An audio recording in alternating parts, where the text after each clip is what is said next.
Hello दोस्तों, assistant professor परीक्षा 2025 में पॉलिटी का रिवीजन करा रहे हैं जिसका पार्ट 1 है। पहला क्वेश्चन है रेगुलेटिंग एक्ट कब आया, तो इसका बी ऑप्शन सही है 1773 को। इसमें बंगाल के गवर्नर को बंगाल का गवर्नर जनरल पद दिया गया और प्रथम गवर्नर जनरल वॉरेन हैसिंगटन थे। हम और देख लेते हैं। 1774 को कलकत्ता में उच्चतम न्यायालय की स्थापना हुई। इसके प्रथम मुख्य न्यायाधीश सर एलिजा एम्पे थे। 1784 में पिट्स इंडिया एक्ट पारित हुआ। 1830 में पहली बार भारतीयों की शिक्षा पर प्रतिवर्ष 1 लाख रुपए खर्च करने का फैसला ब्रिटिश सरकार ने लिया। चाय और चीनी के साथ व्यापार को छोड़कर किस अधिनियम के द्वारा ब्रिटिश संसद ने ईस्ट इंडिया कंपनी के भारत के साथ व्यापारिक एक अधिकार को समाप्त कर दिया गया था? डी ऑप्शन सही है। 1813 अधिनियम द्वारा ही पादरियों को भारत आने की आज्ञा प्राप्त हुई थी। ब्रिटिश भारत में सांप्रदायिक प्रतिनिधित्व की व्यवस्था निम्नलिखित में से किस अधिनियम के द्वारा की गई? इसका बी ऑप्शन सही है। टो मार्ले सुधार अधिनियम 1909। इसमें पहली बार मुस्लिम समुदाय के लिए पृथक प्रतिनिधित्व का उपबंध किया गया था। लॉर्ड मिंटो को सांप्रदायिक निर्वाचन के जनक के रूप में भी जाना जाता है। हम और देख लेते हैं। 1892 भारत परिषद अधिनियम द्वारा इसमें अप्रत्यक्ष चुनाव प्रणाली की शुरुआत की गई थी। मॉन्टेग्यू चेम्सफोर्ड सुधार 1919 द्वारा केंद्र में द्विसदनात्मक विधायिका की स्थापना की गई थी। और भारत सरकार अधिनियम 1935 द्वारा केंद्र व राज्यों के बीच शक्तियों का विभाजन इसमें निहित था। सर्वप्रथम संविधान सभा का विचार निम्नलिखित में से किसने प्रस्तुत किया था? ए ऑप्शन सही है, स्वराज पार्टी ने 1934 में। सर्वप्रथम विचार एम.एन. राय ने दिया था और स्वराज पार्टी का गठन चित्तरंजन दास मोतीलाल नेहरू ने 1 जनवरी 1923 को किया था। भारतीय संविधान सभा का गठन कब किया गया?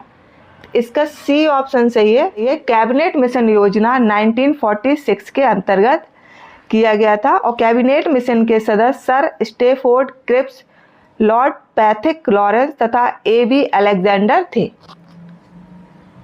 संविधान सभा की प्रथम बैठक कब हुई? इसका ए ऑप्शन सही है, 9 दिसंबर 1946 को।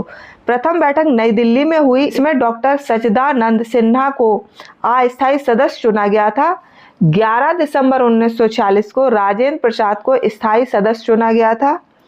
भारतीय संविधान को बनाने में भारतीय संविधान सभा के कुल कितने अधिवेशन हुए?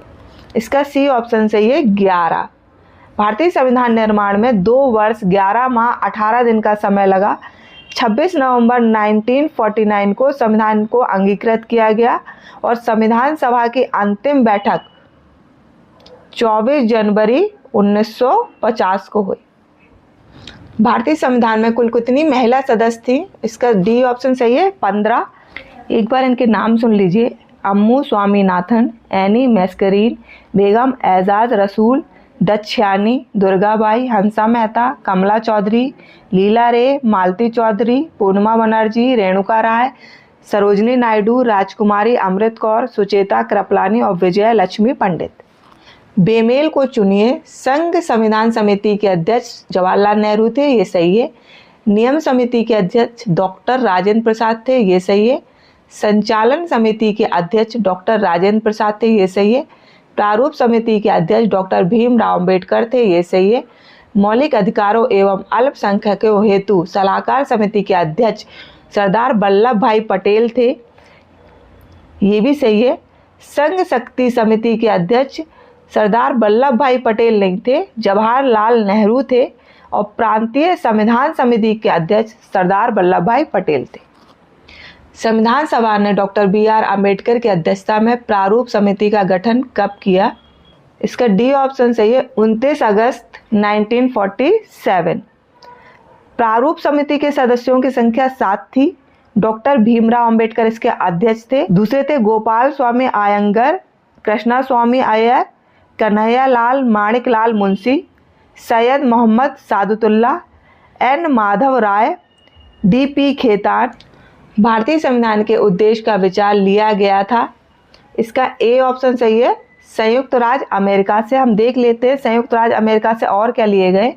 मौलिक अधिकार, न्यायिक पुनरावलोकन, संविधान की सर्वोच्चता, न्यायपालिका की स्वतंत्रता, निर्वाचित राष्ट्रपति एवं उस पर महाभियोग, उपराष्ट्रपति, उच्चतम एवं उच्च न्यायालय के न्यायाधीशों को हटाने की विधि और वित्तीय आपात।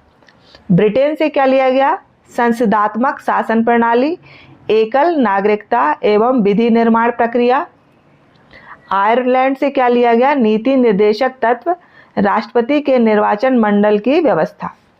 ऑस्ट्रेलिया से क्या लिया गया, प्रस्तावना की भाषा, समवर्ती सूची, केंद्र व राज्य के बीच संबंध। भारतीय संघवाद किस देश की पद्धति पर आधारित है, इसका बी ऑप्शन सही है, कनाडा। और हम देख लेते हैं कनाडा से राज्यपाल की नियुक्ति प्रक्रिया भी ली गई है। जर्मनी से आपात उपबंध लिया गया है। दक्षिण अफ्रीका से संविधान संशोधन प्रक्रिया ली गई है।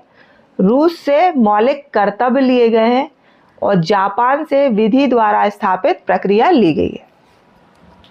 वर्तमान में भारतीय संविधान में कुल कितने अनुच्छेद और अनुसूचियां हैं, इसका ए ऑप्शन सही है, 448 अनुच्छेद व 12 अनुसूचियां हैं और 25 भाग हैं।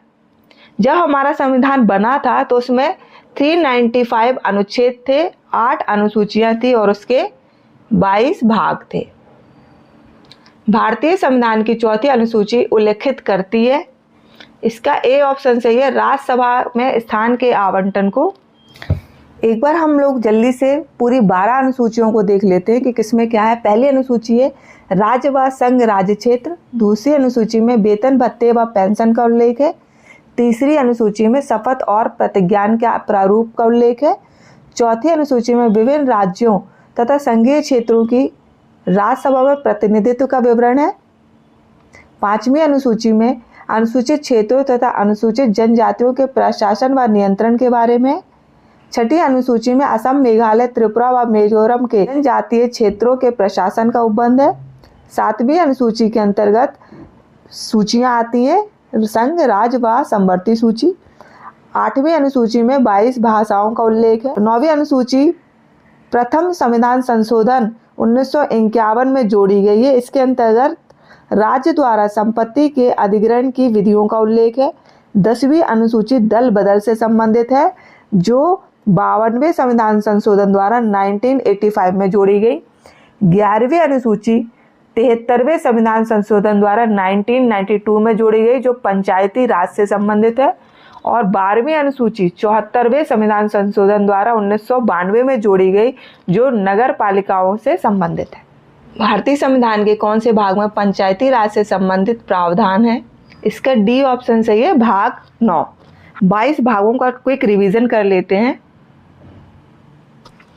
पहले भाग में संघ और राज्य क्षेत्र, दूसरे भाग में है नागरिकता, तीसरे में है मौलिक अधिकार, चौथे में है राज्य के नीति निर्देशक तत्व, 4 का में है मौलिक कर्तव्य, 5 में है संघ सरकार, 6वें में है राज्य सरकार, 7वें में है निरसित, 8वें में संघ राज्य क्षेत्र, 9वें में पंचायतें, 9 का में नगर पालिका, 9 का में सहकारी समितियां, 10 में अनुसूचित व जनजातीय क्षेत्र, 11 में संघ व राज्य के बीच संबंध, 12 में वित्त संपत्ति समुदाय व वाद, 13 में भारत के राज्य क्षेत्र के भीतर व्यापार, वाणिज्य व समागम, 14 में संघ और राज्यों के अधीन सेवाएं, 14 का में अधिकरण, 15 में निर्वाचन, 16 में कुछ वर्गों के संबंध में विशेष उपबंध, 17 में राजभाषा, 18 में आपात उपबंध, 19 में प्रकीर्ण, 20 में संविधान संशोधन, 21 में अस्थायी संक्रमणकालीन व विशेष उपबंध और 22 में है संक्षिप्त नाम। भारत के संविधान की प्रस्तावना में कितने प्रकार के न्याय, स्वतंत्रता, समानता व भ्रातृत्व का उल्लेख किया गया, इसका ए ऑप्शन सही है। 3 प्रकार का न्याय, 5 प्रकार की स्वतंत्रता, 2 प्रकार की समानता और 1 प्रकार के भ्रातृत्व। 3 न्याय कौन कौन से हैं, सामाजिक, आर्थिक और राजनीतिक। 5 प्रकार की स्वतंत्रता, विचार, अभिव्यक्ति, विश्वास, धर्म और उपासना। 2 प्रकार की समानता है, प्रतिष्ठा और अवसर की। नए राज्य के गठन की शक्ति निहित है, इसमें डी ऑप्शन सही है, संसद में। भारतीय संविधान के अनुच्छेद 3 के अंतर्गत नए राज्यों के निर्माण, उनके क्षेत्र सीमाओं तथा नाम परिवर्तन का अधिकार संसद में निहित है। निम्नलिखित में से कौन सा भारत में भाषा के आधार पर बना पहला राज्य था? तो इसका सी ऑप्शन सही है, आंध्र प्रदेश 1953 में भाषा के आधार पर गठित पहला राज्य था। हम नए राज्यों के गठन की डेट देख लेते हैं, बहुत इंपॉर्टेंट है। आंध्र प्रदेश का गठन 1 अक्टूबर 1953 को हुआ। गुजरात का गठन 1 मई 1960 को हुआ। नागालैंड का गठन 1 दिसंबर 1963 को हुआ। हरियाणा का गठन 1 नवंबर 1966 को हुआ। हिमाचल प्रदेश 25 जनवरी 1971, मेघालय 21 जनवरी 1972, मणिपुर 21 जनवरी 1972, त्रिपुरा 21 जनवरी 1972, सिक्किम 16 मई 1975, मिजोरम 20 फरवरी 1987, अरुणाचल प्रदेश 20 फरवरी 1987, गोवा 30 मई 1987, छत्तीसगढ़ 1 नवंबर 2000, उत्तराखंड 9 नवंबर 2000, झारखंड 15 नवंबर 2000 और तेलंगाना 2 जून 2014। भारतीय संविधान के किस भाग में हम नागरिकता से संबंधित प्रावधानों को देखते हैं? इसका बी ऑप्शन सही है, भाग 2। संविधान के भाग 2 में अनुच्छेद 5 से लेके 11 तक नागरिकता संबंधी प्रावधान है। भारतीय संविधान के किस अनुच्छेद के अंतर्गत नागरिकों को मौलिक अधिकार प्रदान किए गए? इसका बी ऑप्शन सही है, अनुच्छेद 12 से 35 तक। भाग 3 में 6 मौलिक अधिकारों का उल्लेख किया गया है, जल्दी से इन्हें देख लेते हैं। समानता का अधिकार अनुच्छेद 14 से 18, स्वतंत्रता का अधिकार अनुच्छेद 19 से 22, शोषण के विरुद्ध अधिकार अनुच्छेद 23 से 24, धार्मिक स्वतंत्रता का अधिकार अनुच्छेद 25 से 28, संस्कृति और शिक्षा संबंधी अधिकार अनुच्छेद 29 से 30, संवैधानिक उपचारों का अधिकार अनुच्छेद 32। संपत्ति के मौलिक अधिकार को कब समाप्त किया गया है? इसका ए ऑप्शन सही है, 1978 में 44वें संविधान संशोधन द्वारा। पहले ये मौलिक अधिकार में सम्मिलित था, अब ये कानूनी अधिकार बन गया है। भारतीय संविधान के किस भाग में राज्य के नीति निर्देशक तत्व का प्रावधान किया गया है? इसका बी ऑप्शन सही है, भाग 4। हम राज्य के नीति निर्देशक तत्व का रिवीजन कर लेते हैं। अनुच्छेद 38 लोक कल्याणकारी राज्य, अनुच्छेद 39 का समान कार्य के लिए समान वेतन, अनुच्छेद 40 ग्राम पंचायत का गठन, अनुच्छेद 41 कुछ दशाओं में काम, शिक्षा और लोक सहायता पाने का अधिकार, अनुच्छेद 42 काम की न्याय संगत दशाएं, अनुच्छेद 43 कर्मकारों को उचित मजदूरी, कुटीर उद्योगों का संवर्धन, अनुच्छेद 44 समान सिविल संहिता, अनुच्छेद 45 6 से कम आयु के बालकों की शिक्षा का प्रबंध, अनुच्छेद 46 दुर्बल वर्गों हेतु शिक्षा तथा आर्थिक हितों में वृद्धि के प्रयास, अनुच्छेद 47 लोक स्वास्थ्य सुधारने हेतु प्रयास, अनुच्छेद 48 पर्यावरण का संरक्षण व वन्य जीवों की रक्षा, अनुच्छेद 39 राष्ट्रीय महत्व के स्मारक संस्थाओं और वस्तुओं का संरक्षण, अनुच्छेद 50 कार्यपालिका व एवं न्यायपालिका का पृथक्करण, अनुच्छेद 51 अंतर्राष्ट्रीय शांति और सुरक्षा। किस संविधान संशोधन द्वारा भारतीय नागरिकों के लिए 10 मूल कर्तव्य संविधान में जोड़े गए? इसका डी ऑप्शन सही है, 42वें संविधान संशोधन द्वारा जो 1976 में हुआ था। मूल कर्तव्य संविधान के भाग 4 का में दिए गए हैं, जो अनुच्छेद 51 का के अंतर्गत आते हैं। 11वां मूल कर्तव्य संविधान में कब जोड़ा गया? इसका ए ऑप्शन सही है, 2002 में 86वें संविधान संशोधन द्वारा 11वां मूल कर्तव्य 6 से 14 वर्ष के बच्चे हेतु प्राथमिक शिक्षा प्रदान करना जोड़ा गया। संविधान के निम्नलिखित अनुच्छेदों में किसके अंतर्गत संघ की कार्यपालिका शक्तियां राष्ट्रपति में निहित है? इसका सी ऑप्शन सही है, अनुच्छेद 53। राष्ट्रपति पर महाभियोग किस अनुच्छेद के अंतर्गत लगाया जाता है? इसका सी ऑप्शन सही है, अनुच्छेद 61 के अंतर्गत। किस अनुच्छेद के अंतर्गत भारत के राष्ट्रपति को अध्यादेश जारी करने की शक्तियां प्राप्त है? इसमें ए ऑप्शन सही है, अनुच्छेद 123। हम और देख लेते हैं। अनुच्छेद 111 के अंतर्गत संसद के दोनों सदनों द्वारा पारित विधेयक पर स्वीकृति या रोक या पुनः विचार हेतु राष्ट्रपति लौटा सकता है। अनुच्छेद 143 के अंतर्गत राष्ट्रपति उच्चतम न्यायालय से परामर्श ले सकता है। अनुच्छेद 72 राष्ट्रपति की क्षमादान शक्ति से संबंधित है। उपराष्ट्रपति पद का उल्लेख किस अनुच्छेद के अंतर्गत किया गया है? इसका ए ऑप्शन सही है, अनुच्छेद 63। भारत के प्रधानमंत्री बनने के लिए न्यूनतम आयु कितनी होनी चाहिए? इसका बी ऑप्शन सही है, 25 वर्ष। अनुच्छेद 75 सबसेक्शन 1 के अंतर्गत राष्ट्रपति प्रधानमंत्री की नियुक्ति करता है। निम्नलिखित में से कौन संसद के दोनों सदनों में किसी भी सदन की कार्रवाई में भाग ले सकता है? इसका डी ऑप्शन सही है, भारत का महान्यायवादी, जिसकी नियुक्ति अनुच्छेद 76 सब सेक्शन 1 के अंतर्गत राष्ट्रपति करता है। अगर आपको वीडियो पसंद आ रहा है तो इसे लाइक शेयर सब्सक्राइब जरूर करें। Thank you.